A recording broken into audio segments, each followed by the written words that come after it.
안녕하세요. 오늘 수요 성경 공부에 참여하신 여러분들 주님의 이름으로 환영합니다.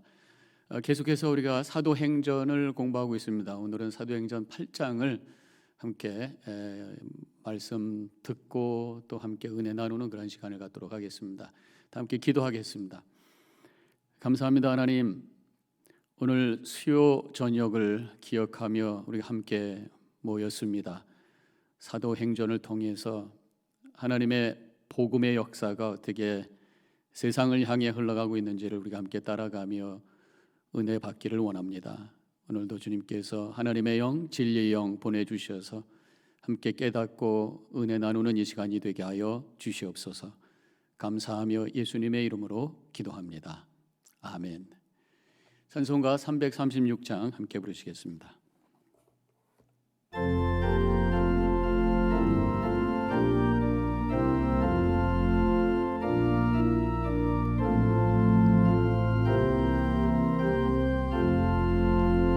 환난과 핍박 중에도 성도는 신앙 지켰네.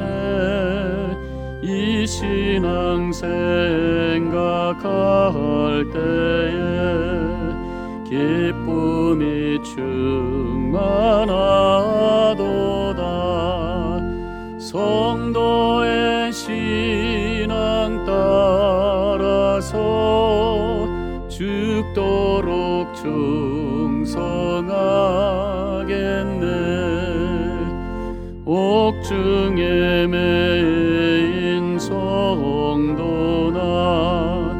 양심은 자유 얻었네. 우리도 고난 받으면 죽어도 영광 되도다. 성도의 신앙 따라서 죽도록 충성하겠네. 성도의 신앙 본받아 원수도 사랑하겠네. 인자한 언어의 행실로 이 신앙 전파하리라. 성도의 신앙 따라서 죽도록 충성하겠네.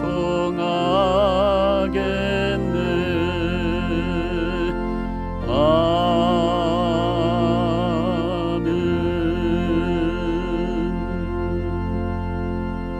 이제 사도행전 8장을 드라마 바이블로 함께 읽도록 하겠습니다.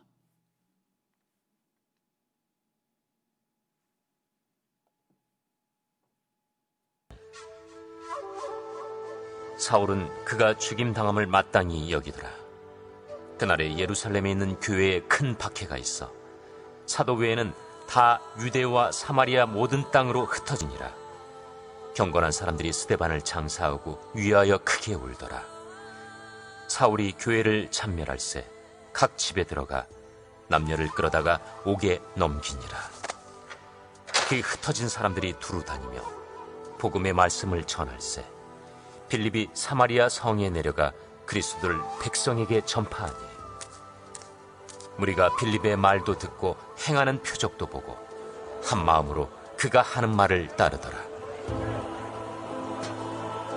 많은 사람에게 붙었던 더러운 귀신들이 크게 소리를 지르며 나가고 또 많은 중풍병자와 못 걷는 사람이 나으니 그 성에 큰 기쁨이 있더라. 그 성에 시몬이라는 사람이 전부터 있어 마술을 행하여 사마리아 백성을 놀라게 하며 자칭 큰 자라 하니 낮은 사람부터 높은 사람까지 다 따르며 이르되 이 사람은 크다 일컫는 하나님의 능력이라.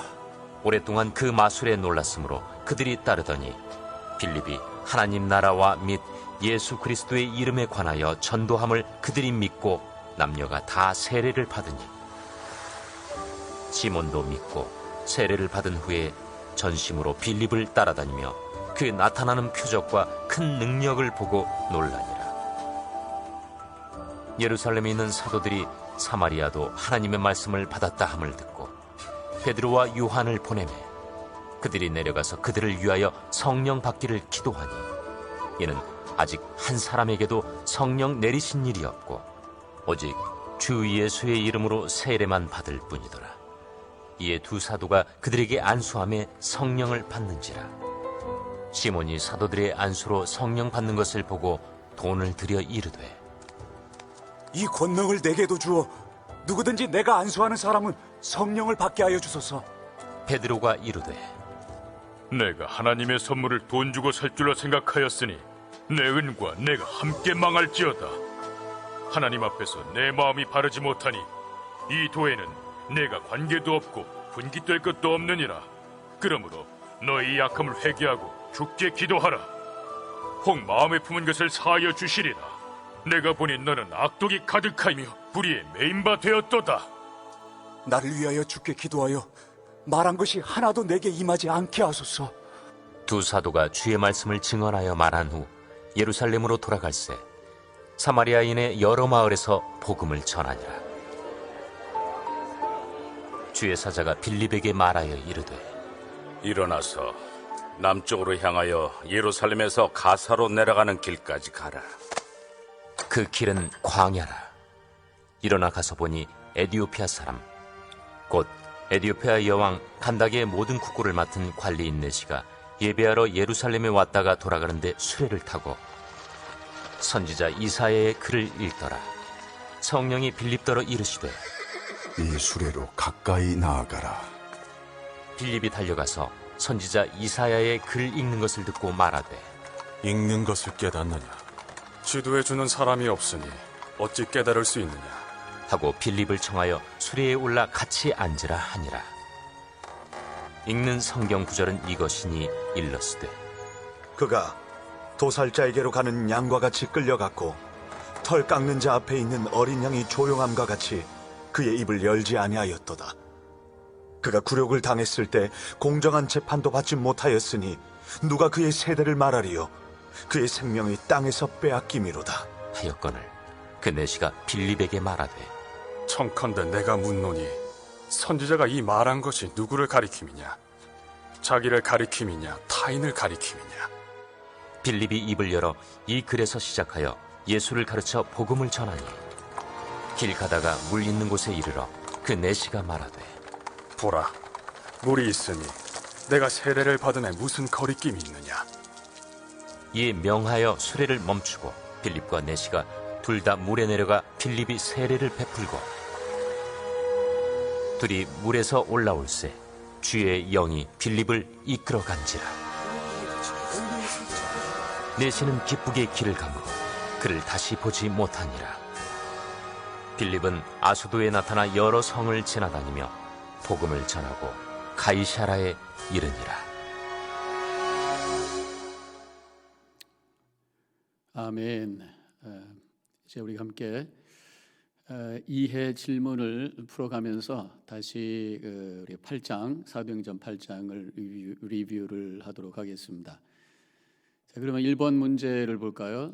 스데반 집사님 순교 후에 예루살렘 교회에 핍박이 강해지면서 성도들이 유대와 사마리아로 흩어질 때 예루살렘에 남아있던 사람은 누구인가요?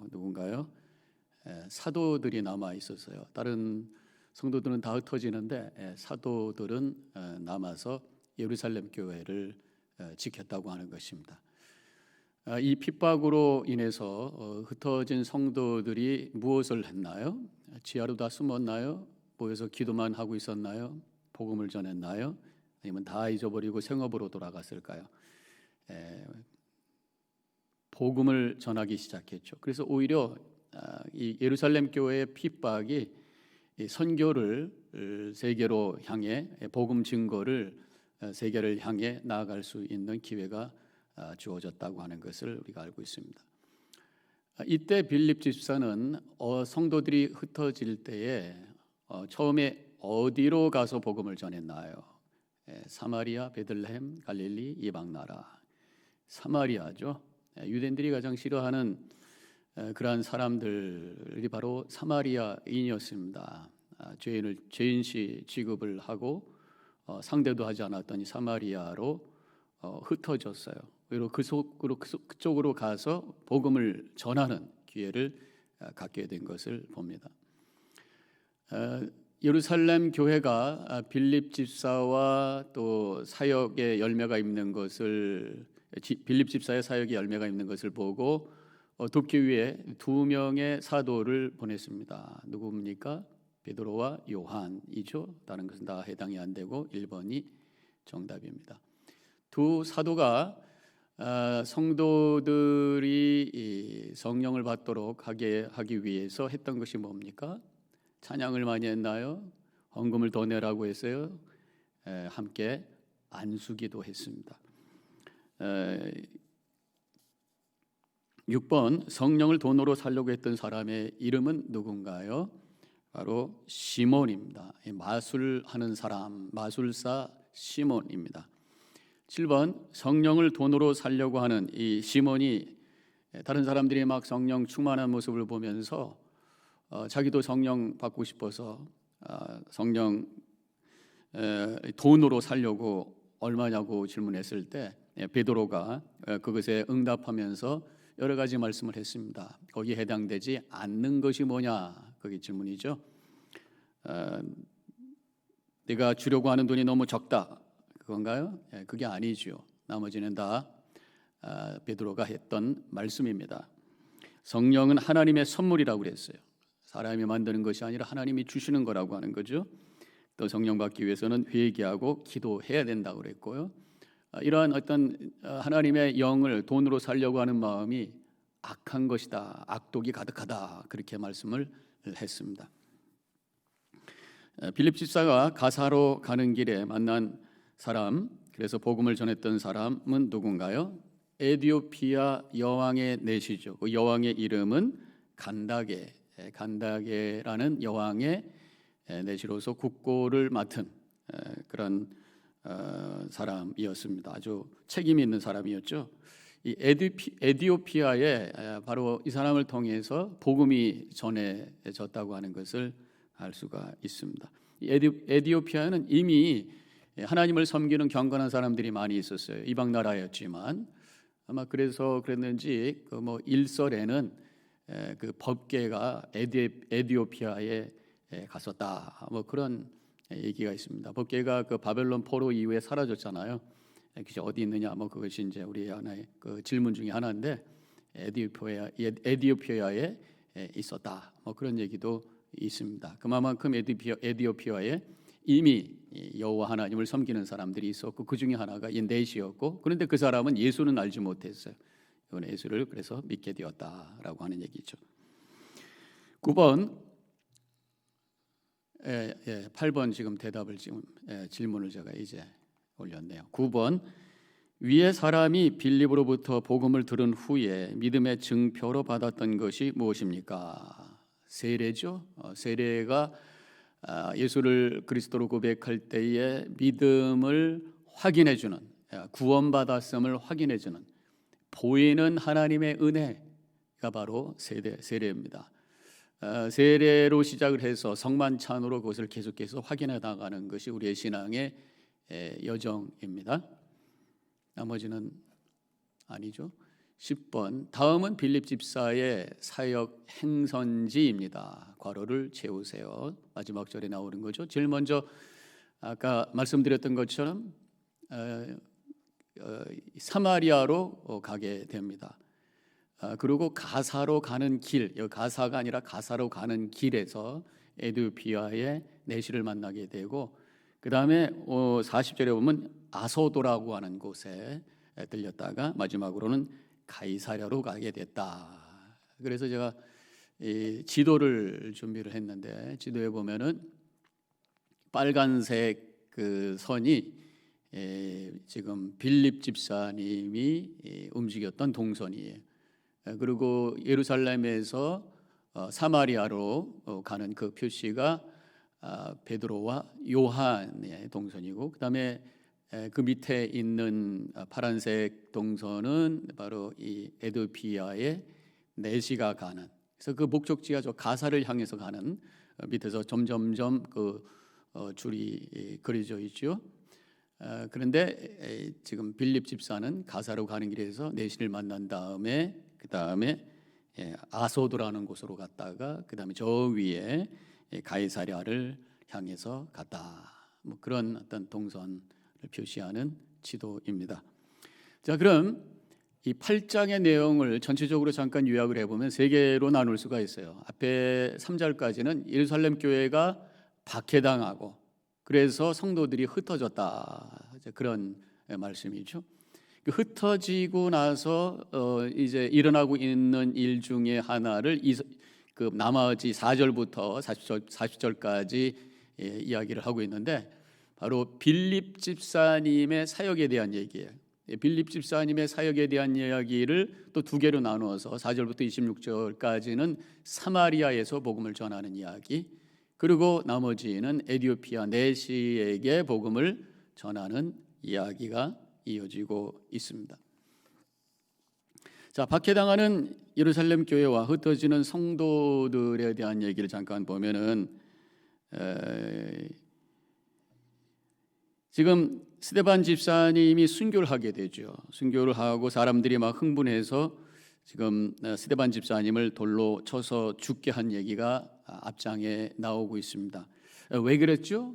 스데반 집사님이 설교를 하는데 그동안의 이스라엘의 역사 속에서 하나님을 외면하고 우상을 섬겼던 이스라엘 백성들의 잘못된 믿음을 지적하고, 또 형식적으로 또 우상화된 어떤 그런 성전 중심의 신앙에 대해서 지적을 하면서 하나님은 성전 건물에만 계신 분이 아니다, 이렇게 선포를 하고, 또 그들이 성령을 거스리고 또 하나님께서 보내신 선지자들을 죽이고, 또 선지자들이 예언했던 의인이라고 표현하고 있는데 결국 그 누굴 말씀하고 있겠어요? 바로 그리스도 예수를 까지도 너희들이 죽였다라고 하면서 아주 도전적인 그런 말씀을 선포하게 됩니다.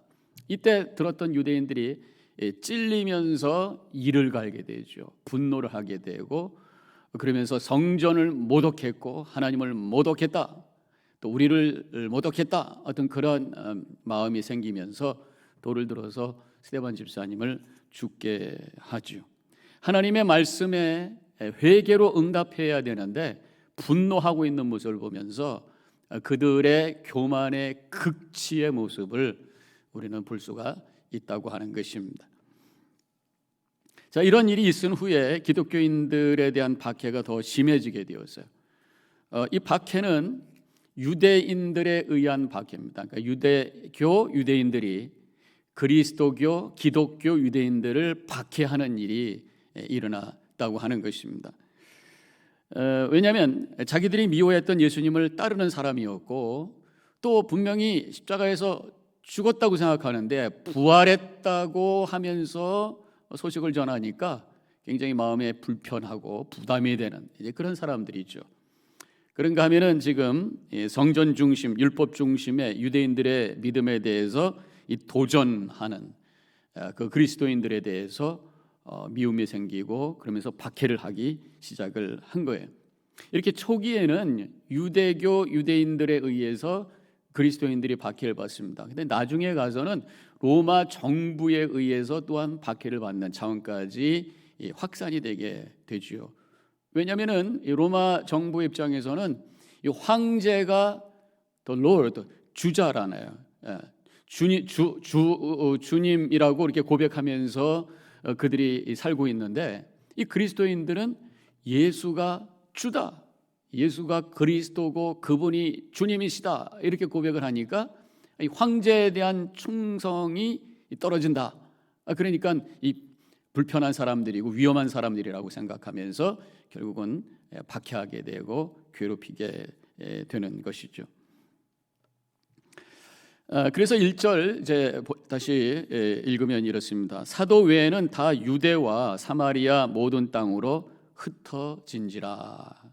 이런 그 박해로 인해서 유대인들의 박해로 인해서 그리스도인들이 흩어졌다고 하는 것입니다. 근데 여기 보면은 사도들은 예루살렘에 남아 있었어요.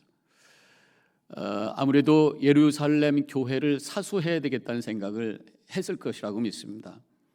유대인들에게 있어서 예루살렘은 굉장히 중요해요. 왜냐하면 성전이 있기 때문에. 그런데 사도들이 예루살렘을 떠나지 않은 이유가 단순히 성전 때문이 아니었지요. 예루살렘은 바로 예수님께서 십자가에서 달려 돌아가시고 또 부활하신 그러한 곳이, 그래서 교회가 뿌리 내리고 있는 그 장소가 바로 예루살렘입니다. 그래서 예루살렘 교회를 포기할 수가 없다. 그래서 안전보다는 예루살렘 교회를 지키겠다고 하는 그런 결단 속에서 피하지 않고 예루살렘에 남아 있었다고 볼 수가 있는 것입니다. 저는 이제 이 말씀을 묵상하면서 이번에 이 팬데믹 속에서 우리 교회를 지키신 많은 분들을 생각하면서 참 감동이 돼요.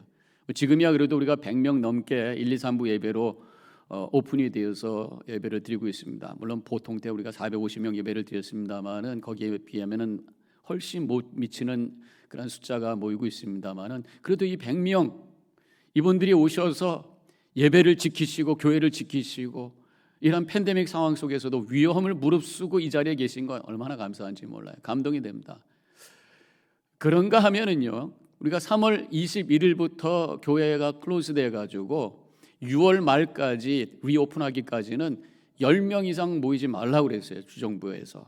그래서 10명 정도 우리가 모여서 예배를 드렸습니다. 우리 목회자들하고 그다음에 방송실에서 일하시는 분들 외에 한 5명, 6명, 7명 이런 분들이, 그분들이 꾸준히, 제가 이름까지 말씀드리기 좀 그렇고요, 꾸준히 매주일 교회를 지켰던 그런 분들을 바라보면서 제가 마음이 참 감동이 돼요. 위험을 무릅쓰고 이 자리를 지켜주신 모든 분들에게 진정으로 감사를 드립니다.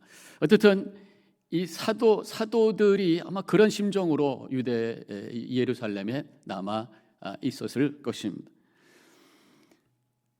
그리고 이제 다른 성도들은 다 유대와 사마리아로 흩어지게 되었어요. 이 사마리아로 흩어졌다. 이것도 큰 은혜입니다.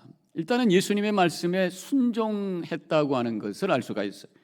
예수님께서 사도행전 1장 8절에서 성령이 너에게 임하시면 너희가 권능을 받고 예루살렘과 온 유대와 사마리아 땅끝까지 이르러 내 증인이 되리라, 이렇게 말씀하셨어요.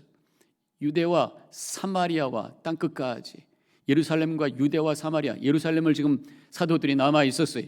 유대로 지금 흩어졌습니다. 유대라고 하는 것은 예루살렘 주변에 있는 남쪽, 이스라엘 남쪽 지역이고, 사마리아는 북쪽 지역. 사마리아 사람들하고 이 유다에 있는 유대 사람들하고는 역사적으로 아주 서로 불편한 관계, 이방인 취급하고 죄인 취급하고 상대도 하지 아니하고 대화도 하지 않고. 그런데 예수님께서 말씀하셨던 그것을 기억했고, 무엇보다도 예수님께서 사마리아 여인을 만나서 그 물가에서 서로 대화했던 그것을 기억하는 그 사도들과 또 하나님의 그 크리스찬들이 사마리아로 가서 그 사람들을 향해서 복음을 증거하게 되었다고 하는 것이, 사마리아에 단순히 피하러 간 게 아니죠. 이왕에 예루살렘을 떠날 때에 복음을 어디에다 전할까 이런 마음을 가지고 떠났을 때에 어떤 사람들은 유대 근방에 남아 있었고, 또 용기 있고 또 복음의 열정을 가진 사람들은 더 나가서 이 사마리아에서 불편했던, 유대인들의 입장에서 불편했던 사람들에게 복음을 증거하고 그들에게 하나님의 사랑을 선포하는 그런 역사가 일어났던 것을 보게 됩니다. 나중에 땅끝까지는 바로 사도 바울을 통해서 그 예수님께서 말씀하신 땅끝까지 이르러 내 증인이 되리라 말씀을 이루게 된 것이죠. 자, 이렇게 복음이라고 하는 것은 불편한 사람을 품을 수 있는 그 마음을 갖게 하는 능력이라고 하는 것이, 보통 사람들은 내 편, 네 편 가릅니다. 그러나 복음이 들어오면은 그러한 것을 뛰어넘는, 이 사람은 이래서 안 되고 저 사람은 저래서 안 되고, 우리가 어떤 그 판단을 가지고 정죄하면서 사람들을 가르고 또 나누고 하지 않아요. 근데 복음이라고 하는 게 뭡니까? 예수님께서 십자가에서 죽으심으로 바로 이 정죄, 죄에 대해서 다 죽고 그 다음에 그 손을 펴셔서 모든 사람들을 있는 그대로 받아주시는 사랑과 은혜와 그 용납, 이것이 바로 십자가의 복음이라고 하는 것입니다. 근데 복음을 가진 사람들은 모든 사람들을 품을 수 있는 그 마음을 갖고 살게 된다고 하는 거예요. 그것이 바로 여기서 우리에게 보여주고 있는 모습이, 이렇게 사마리아로 복음을 전하면서 사람들이 흩어졌는데, 그 다음에 이제 구체적으로 사마리아에서 복음을 전하는 빌립 집사님의 이야기가 이어지고 있습니다. 8절에 보면은 그 성에 큰 기쁨이 있더라.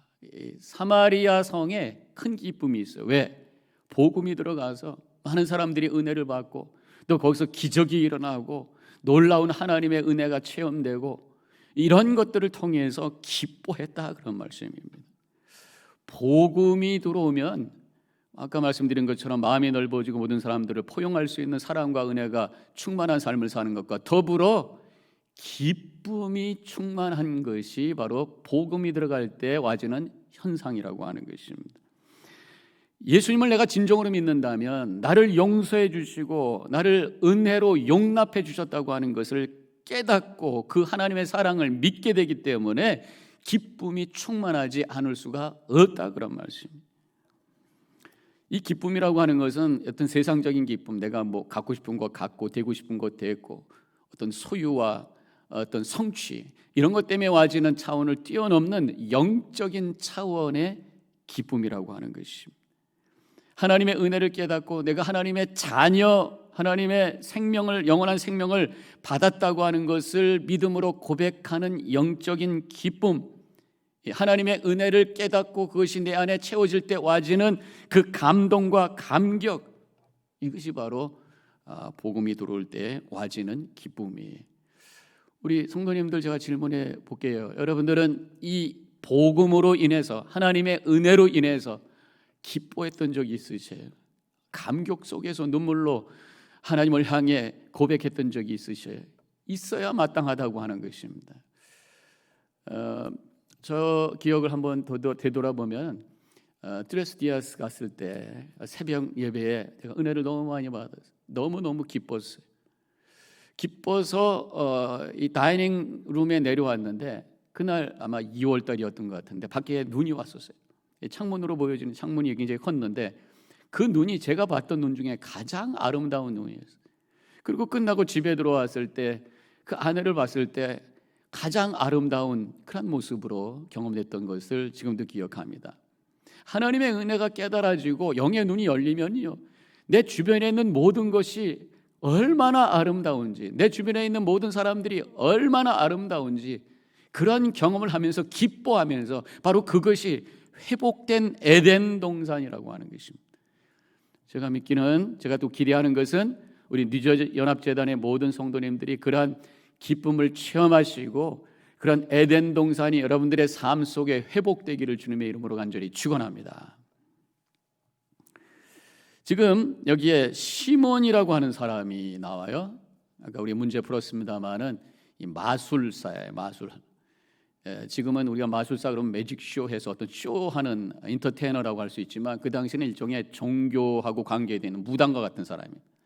우리 한국도 보면은 무당이 막 춤을 추잖아요. 근데 뭐 이렇게 칼 위에 올라가서 작두 위에 올라가서 뭐 춤도 춘다고 그러더라고요. 그 일종의 뭐 마술 같은 모습이잖아요. 그래서 아마 마술사다 이렇게 얘기했는지도 모르겠습니다. 근데 그가 예수를 믿었어요. 예수 복음을 받고 또 예수 믿는 사람들을 통해서 기적이 일어나고 뭐 표적이 일어나는 것을 보면서 본인도 예수 믿겠다고 예수를 믿었어요. 그런데 예수는 믿었는데 성령 체험을 하지 못한 거예요. 사람들이 성령 받고 성령 체험하는 것을 보면서 본인도 성령 체험을 하고 싶은 거예요. 그래가지고 베드로와 요한에게 가서 얼마면 되겠냐고, 성령을 내가 살려고 한다고 돈 주고 살려고 하는 그런 어리석은 모습을 보이죠. 그때 사도 바울께서 죄송합니다. 베드로 사도께서 이렇게 20절에서 말씀합니다.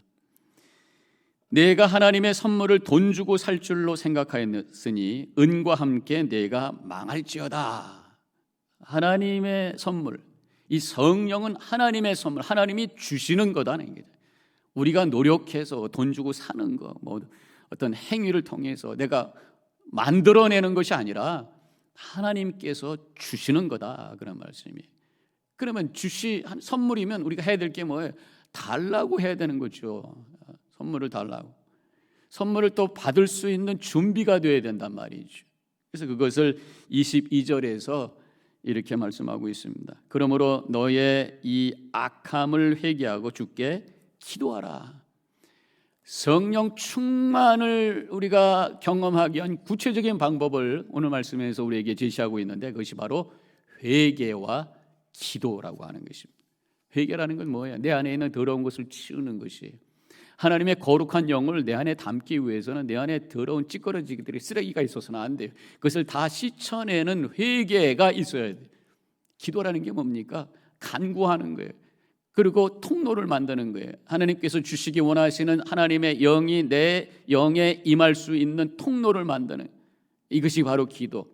또 이것을 담을 수 있는 거룩한 통을 준비하는 것이 회개. 회개와 기도, 기도와 회개, 이 두 가지가 우리에게 있을 때에 하나님께서 우리에게 성령을 충만하게, 이미 성령은 우리 안에 계셔요. 근데 성령 충만할 때에 기쁨이 넘치고 능력이 있고 지금부터 시작되는 천국을 맛보면서 우리가 살아갈 수 있다고 하는 것입니다. 성령 충만하시기를 축원합니다.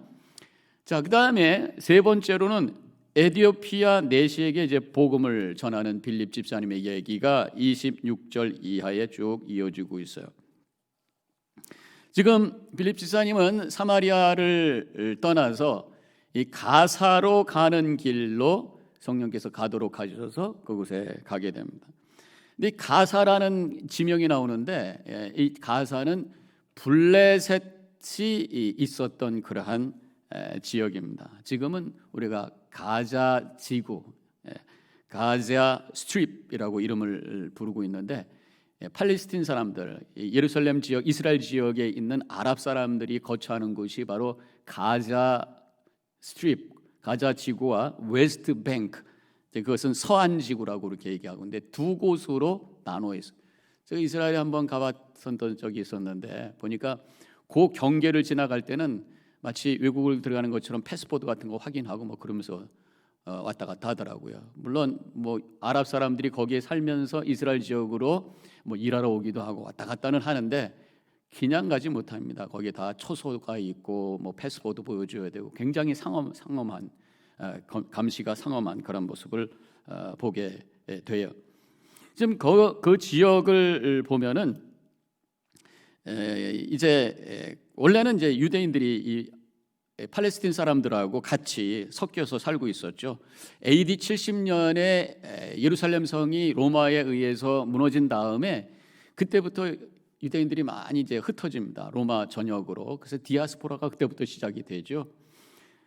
그리고 이제 남아 있었던 사람들도 거기 팔레스틴 사람들, 아랍 사람들하고 같이 섞여 살면서 굉장히 힘들어하게 되고, 그래서 점점 다 유럽 쪽으로 이주해 나가기 시작합니다. 아주 소수의 유대인들만 남고 대부분이 이제 팔레스틴 사람들이 거기에 살게 됐어요.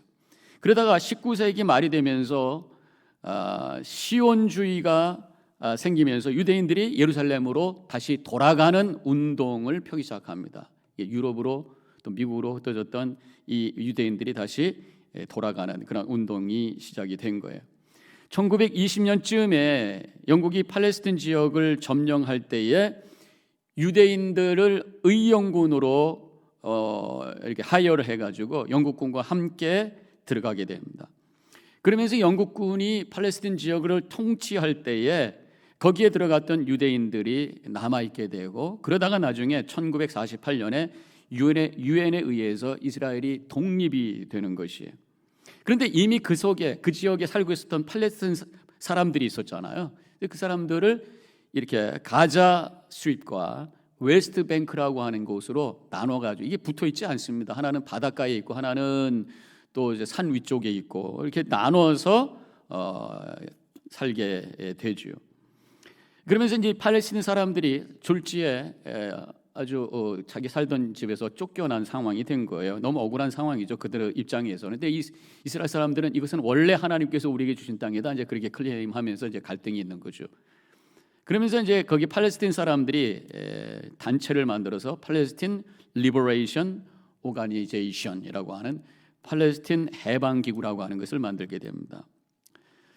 그래서 이제 가자와 웨스트뱅크 양쪽에서 두 개의 정당으로 나누어져 있었는데 이쪽 가자에 있는 파타당은 그동안 파타당은 서안을 중심으로 주도권을 잡았던 정당이고, 그다음에 가자 지구를 중심으로 했던 하마스 당이 있는데 이 하마스 당이 굉장히 어그레시브해요. 그래가지고 이스라엘과 계속해서 갈등하고 있는, 그래서 서로 뭐 무기를 쏘고 뭐 이제 그런 얘기가 지금도 계속 나오고 있잖아요.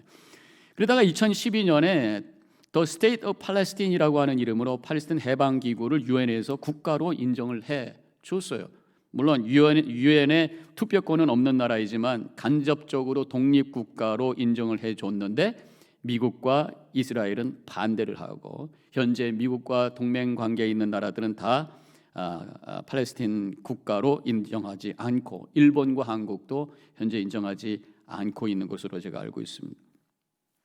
이런 아주 복잡한 역사가 있는 곳이 바로 그 지역에, 그 가사라는 곳을 향해서 이제 빌립 집사가 가게 되었어요. 근데 왜 갔는가? 26절에 이렇게 쓰여져 있어요. 주의 사자가 빌립에게 말하여 이르되 일어나서 남쪽으로 향하여 예루살렘에서 가사로 내려가는 길까지 가라 하니, 주의 사자가, 천사가 와서 그렇게 말씀을 했다고 하는 거죠. 아마도 성령의 감동 속에서 환상을 통해서 하나님의 사자를 만난 것일 수도 있습니다. 그래서 가는 길에 에티오피아의 여왕의 내시를 만나게 되는데 예루살렘에 예배하러 왔다가 돌아가고 있는 길이었었어요. 바로 하나님을 믿는 이방인이었다고 하는 것입니다. 물론 예수를 아직 알지 못하는 사람이죠. 당시에는 유대인이 아니더라도 하나님을 믿는 사람들이 있었어요. 지금 현재 로마 제국입니다. 로마 제국은 그 지중해 일대를 다 통치하고 있던 나라였기 때문에 이 문화적으로 서로 교류가 아주 활발했던 거죠. 그래서 유대인이 아니더라도 성경을 아는 사람들이 굉장히 많았고, 그 성경을 통해서 하나님을 믿고 있는 사람들이 꽤 있었다라고 하는 것이. 그래서 성경에 보면은 예수님 탄생 때도 동방박사가 나타나잖아요. 이거 갑자기 동방박사가 뭘 알고 예수님을 찾아왔을까? 어떻게 성경을 알고? 바로 그러한 이유 때문에 이 페르시아 쪽에 있었던 점성가들, 별을 연구하는 사람들이 성경을 알고 있었다가 별을 연구하면서 성경에서 예언되었던 그 메시아가 아마 저 별을 통해서 계시된 것이다 생각하고 따라왔다, 그런 얘기예요. 또 바울이 만났던 고넬료라고 하는 사람이 나오는데 이탈리아의 장교입니다. 근데 그도 하나님 믿는 경건한 사람이었다라고 성경에 쓰여져 있어요. 이미 성경을 알고 있었던 사람입니다. 그에게 복음을 전했을 때 예수님을 믿는 역사가 일어나게 되죠.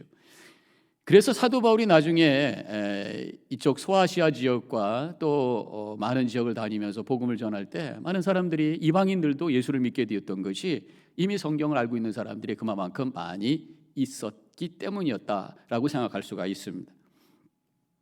하나님께서는 이 경건한 이디오피아 내시를 구원하기 위해서 이 빌립을 보내주신 것이, 그래서 가사로 가라고 말씀하신 거죠. 그래서 깨닫는 것은 하나님께서는 예비하신 영혼이 있구나. 그래서 믿는 자들을 보내서 그로 하여금 복음을 듣게 하고 구원 받도록 그렇게 하나님께서 우리를 인도하시는구나 라는 것을 이 이디오피아의 내시의 이야기를 통해서 우리는 알 수가 있는 것입니다. 그래서 우리가 분명히 고백해야 되는 것은, 믿음이라고 하는 것은 사람이 주는 게 아니에요. 결국 하나님께서 은혜로 주시는 것이 믿음인 줄로 믿습니다. 그러면 왜 우리가 복음을 전하러 갑니까? 하나님께서 알아서 다 믿음을 주시면 되지. 그것은 우리가 통로예요, 통로. 누군가가 복음을 전해줘야 듣고 하나님이 주시는 믿음을 갖게 되잖아요. 그러니까 하나님께서 우리로 말미암아 복음을 전하는 통로가 되라. 그래서 우리가 복음을 전할 때 통로가 열려요. 그러면 그 통로를 통해서 하나님께서 믿음을 그에게 주신다고 하는 것이죠. 이미 예비된 영혼에게. 자, 그렇다면 우리가 통로로 쓰임 받기 위해서는 그 통로가 잘 열려 있어야 되는 것이에요. 물이 이렇게 흘러가려면 그 파이프가 그 속에 불순물이 없어야 되잖아요. 깨끗하게, 그리고 그것이 넓게 큰 그런 파이프가 될수록 큰 물이 제대로 흘러가잖아요. 마찬가지로 우리가 복음을 전하기 위해서는 복음에 대해서 분명하게 확실하게 깨닫고 그것을 고백할 수 있는 믿음을 가져야 되는 줄로 믿습니다. 여러분들 지금 복음이 뭡니까? 라고 질문했을 때 어떻게 대답하시겠어요? 내가 복음을 정확하게 설명할 수 있어야 내가 복음을 아는 것이고 복음을 믿는 거예요. 복음이 뭔지 몰라서 글쎄요, 뭐 예수님 경우 이렇게 한다면 예수 내 안에 정말 복음이 있는가, 예수 복음이 있는가 질문을 해 보셔야 되는 것입니다. 그래서 우리가 성경 공부하는 것이고, 그래서 우리가 또 복음을 통해서 말씀을 통해서 은혜 받고 체험하고, 그래서 복음을 성경적으로 전하고 또 살아있는 그 말씀이 살아 계셔서 내 안에서 어떻게 역사했는지 우리가 간증하고, 이런 것을 통해서 복음이 흘러가고 믿음이 흘러가고 하나님께서 정하시는 사람들에게 믿음을 주는 역사가 일어나게 된다고 하는 것입니다. 오늘 이 얘기를 우리가 함께 나누면서 전도에 대해서 몇 가지를 우리가 생각을 해보게 되는데, 우연히 만나는 사람에게도 우리가 관심을 가져야 되겠다. 지금 빌립 집사님이 우연히 만난 거잖아요. 하나님께서 정하신 사람이었다고 하는 것입니다. 우리가 우연히 어떻게 하다가 사람을 만날 수도 있어요. 그때마다 혹시 하나님께서 나에게 주신 기회인가 이런 생각은 한 번쯤은 해보셔야 되지 않겠는가, 그런 깨달음을 갖게 됩니다. 또 성령의 인도하심을 따라야 되겠구나.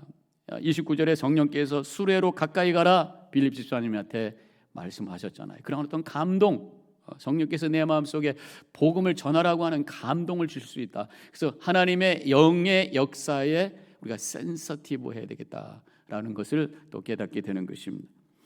또 아까 말씀드린 것처럼 준비된 영혼이 있다고 하는 것입니다.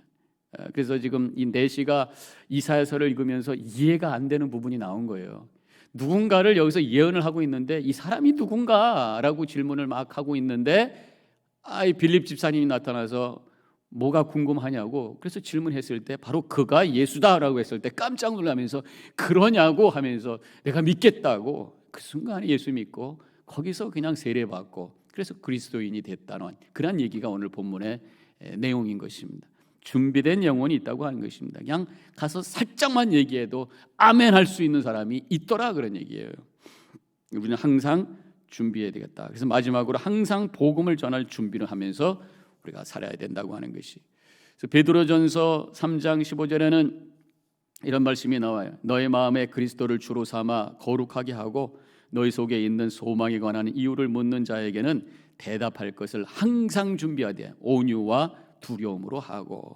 믿음에 대해서 알고 싶은 사람들에게 항상 대답할 수 있는 준비를 하라, 그런 얘기예요.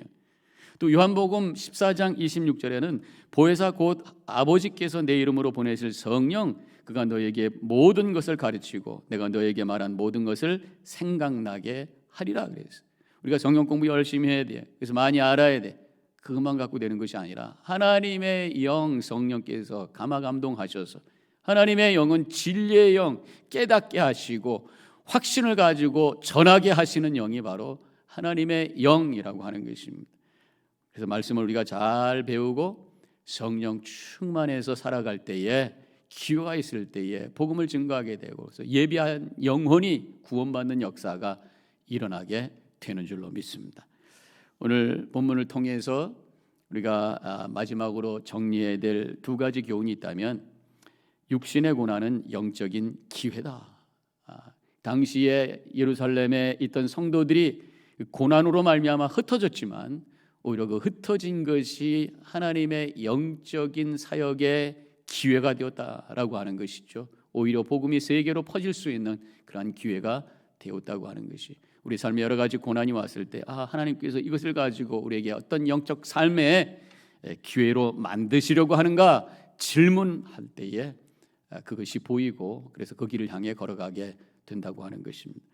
믿음은 하나님이 주시고 우리는 복음을 전하는 도구일 뿐이다. 아까 말씀드렸던 내용이죠. 복음을 정확하게 전할 수 있도록 이해하고 깨닫고 그래서 우리가 은혜 가운데 감격과 기쁨 속에 살아가는 내 안에 진정한 복음이 채워짐으로 말미암아 와지는 기쁨을 누리는 삶, 이미 그것이 그리스도를 보여주는 삶이라고 하는 것이죠.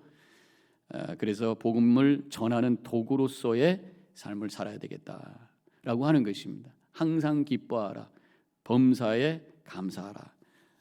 주님께서 말씀하신 그 말씀을 기억하면서 그렇게 복음으로 말미암아 항상 기뻐하고 범사에 감사하면서 에덴 동산을 이루는 삶을 통해서 기회가 있을 때마다 복음을 증거하는, 그래서 은혜의 통로로, 은혜의 도구로 쓰임받는 복된 삶을 살아가는 우리 모든 성도님들이 되어주시기를 주님의 이름으로 간절히 축원합니다. 자, 기도하겠습니다. 감사합니다. 오늘 사도행전 8장 말씀을 통해서 저희들에게 주시는 몇 가지 메시지를 함께 나누었습니다. 때로는 여러 가지 어려움이 있고 고난이 있지만 그 고난을 통해 하나님의 더 큰 일을 이루시는 것을 우리 초대교회 교인들의 이 박해 당함을 통해서 저희들이 깨닫게 됩니다. 그렇기 때문에 우리는 어떠한 상황 속에서도 좌절하고 쓰러지는 것이 아니라 주님을 바라보며 기도하며 주님의 뜻을 찾고 발견하고 그래서 항상 기뻐하고 범사에 감사하며 에덴 동산을 세워가며 그리스도를 증거하는 하나님의 은혜의 통로로 쓰임받는 삶을 살아가는 우리 모두가 되게 하여 주시옵소서.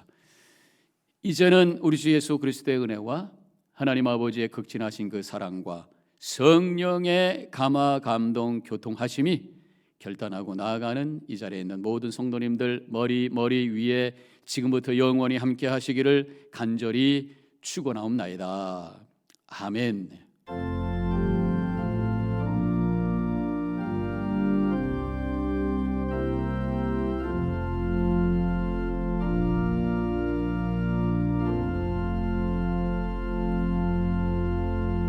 감사합니다. 여러분들 다음 주 수요일 날 우리 박 목사님과 함께 또 공부하는 시간 갖겠습니다. 안녕히 계십시오.